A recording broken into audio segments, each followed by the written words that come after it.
mga kamami, welcome again sa aking kusina. Pero hindi tayo magluluto today. At tayo ay maglalaba. Ito, sobrang dami yung labahin ko. Kasi hindi ako nakapaglaba. Kaya ano muna tayo ngayon guys, a day in my life.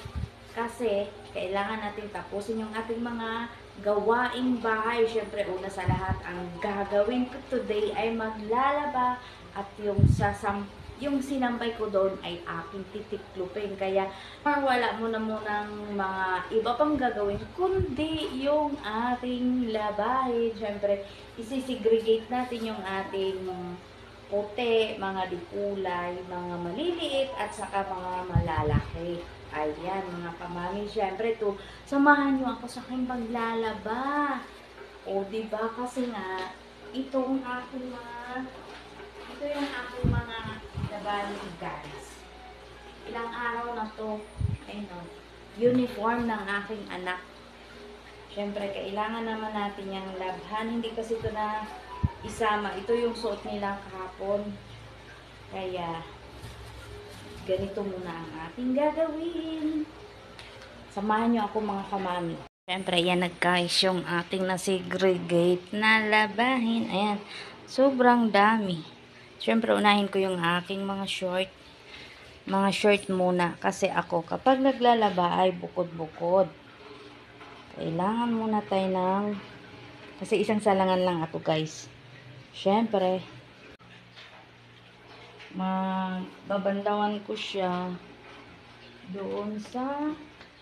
Ayan, sa banyo lang ako nagbabanlaw. Bago ko siya isalang sa ating washing. At ito yon, ayan yung aking washing. Ilalagay ko yung aking ayan o. Ang dami kong labahin guys. Kaya, dito ko siya ilagay. Marumi, bago ko siya paikutan. Ayaw kong i-diretso kahit sabihin natin nakamatik yung aking washing kasi gusto ko itatanggal mo na yung dumi bago siya umiikot. Diba? Puro short lang yung ating lalabhan ngayon. Sa susunod na yung iba. Yan tayo gagamit tayo. Ako yung magagamit ko. Sa sila. Marami na dalawang powder.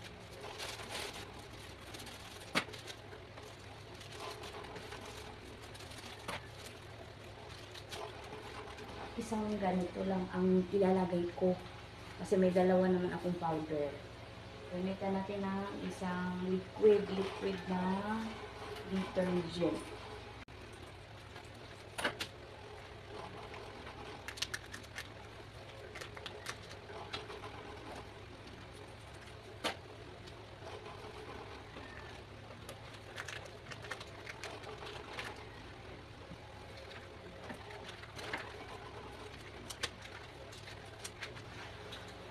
At saka tatluhang sachet ganyan. Ito kasya na yung anin dun sa lalagyan ng ating conditioner.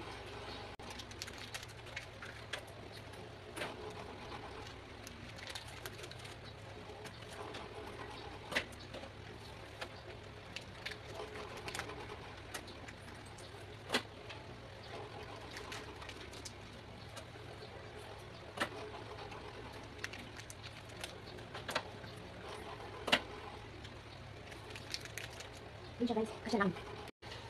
Maglalagay tayo ng, ayan, isa pa.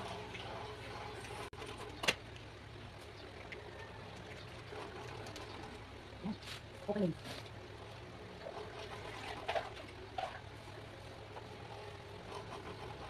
Ako kasi guys, yung powder, lalagyan ko siya ng tubig doon.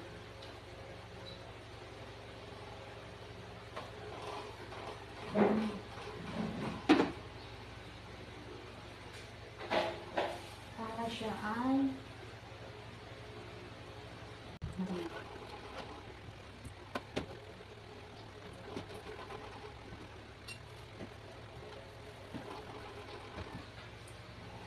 ayan, at hihintayin na lang natin yung matapos, pero makakagawa pa tayo ng iba nating gagawin.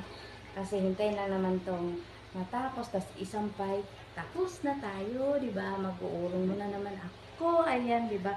Pwede tayong mag sunod-sunod ng ano, ito dito, yung trabaho natin ay pwedeng sabay-sabay natin.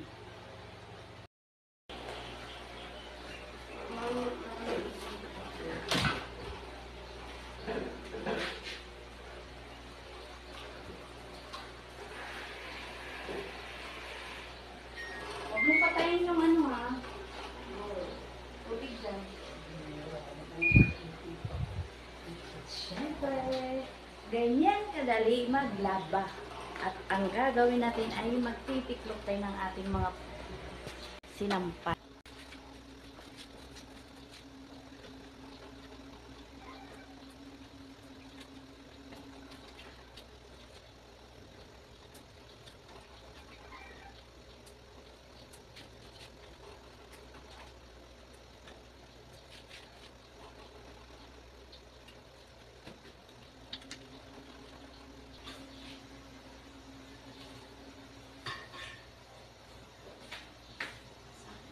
Ay.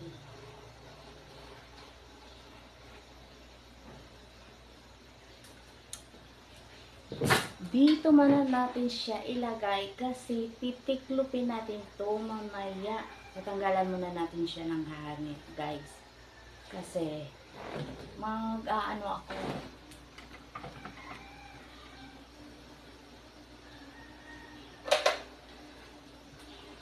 Maglalaba ako ulit. Kailangan ko yung hanger at yung sampayan na yan. Diyan ko din isasampay yung mga pinaikutan ko.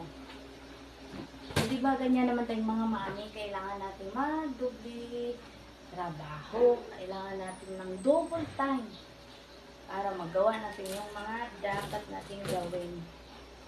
Kasi kapag hindi na natin yan anong tawag nito, kailangan meron tayong time management. Kasi kung wala, matatambakan tayo ng ating mga gagawin. O diba mga kamami? O, time management. Habang nag-iintay tayo ng ating mga yung pinaikutan nating labada, magtitiklop tayo ng naglaba kasi ako kahapon, guys. Naglaba ako ng mga puti. Kasi ito namang mga puti, ano yan, 2 weeks bago ako maglaba. Kasi kailangan pupunuin ko yung washing ng puro puti bago ko siya paikutan para hindi sayang sa sabon at saka yung paglalaba sa tubig, sa downy, diba? Kasi ayaw ko kasi yung halo-halo, yung naglagay lang ako ng halo, yung mga ganitong, alam kong ayaw kong ilagay dun sa mga dikulay kasi baka mahawaan ng kulay, kaya doon ko siya ihahalo sa mga puti, yung mga panlakan. Diba? Kailangan nating tayong mga mami ay meron tayong time management. Sobrang init. Malinsangan siya. Kaya dapat matambakan kasi ako ng mga labahin. Dami ko pang labahin. Meron pa akong labahin na isang salangan. Kaya lang yun, mga kulay naman yun na mga t-shirt. Kasi binubukod-bukod ko kasi yung t-shirt at saka yung mga pangbaba, short. Nakabukod. Nilaban ko ngayon mga short. Kaya bukas na yung iba. Iba mga kamami. Kasi hindi naman tayo robot na At saka yung hanger ko kasi at saka yan, pang isang salangan lang yan. Wala na kasi akong ibang sampayan. Diyan lang ako nagsasampay. Kaya dapat, pag naglalaba ko, isang salangan lang. Hindi po pwede yung tawag nito, yung magdalawang salang ako kasi wala akong sampayan. At saka yung hanger ko, pang isang salangan lang talaga to. Ayaw ko yung, hindi ko na dinagdagan kasi ayun sa, matino pa naman yan guys. So matagal na to siguro mga, nasa mga 7 years. O diba, ang tagal na. Hindi ko siya nasisira. At ayaw ko din magpalit ng mga gamit hanggat hindi siya sira. Kailangan masira mo na siya bago ko siya papalitan. Kasi sayang, diba? Nakakapanghinayang naman. Palit ka ng palit ng gamit na po pwede naman pakinabangan. Kailangan nating magtipid. Kasi sa hirap ng buhay ngayon, kailangan magtipid. Diba? Maliban lang yung mga taong sobra-sobra sila sa pera, po pwede na nilang balitan yan. Kagaya ko na yung pera ko ay siya lang o tama lang, walang sobra.